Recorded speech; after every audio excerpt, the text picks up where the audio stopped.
Good day. You would like to know how to clean the gas stove burner of your stove from this to this very easily? Then let's watch this.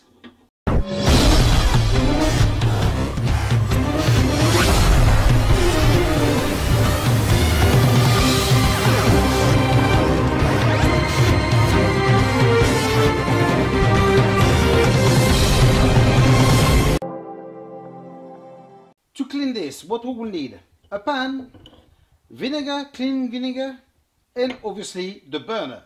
We'll place it inside, we fill it up with vinegar, and we place it on the fire. It's as easy as that.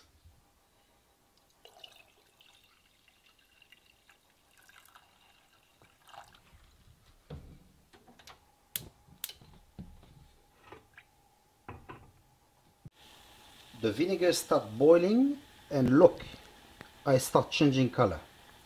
It just basically cleans itself.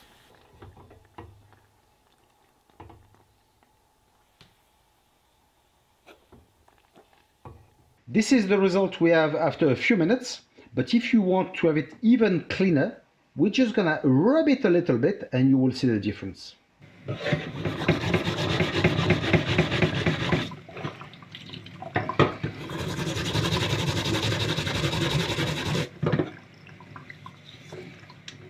This is the final result. As you can see, there's a big difference with before. How long does it take really? It takes about 5 minutes. Time to boil the vinegar. And as I say, if you're not happy with the result, just slightly brush it and that will be it. It will require hardly any effort. So I hope that you have liked that tip and stay tuned for more. Ciao.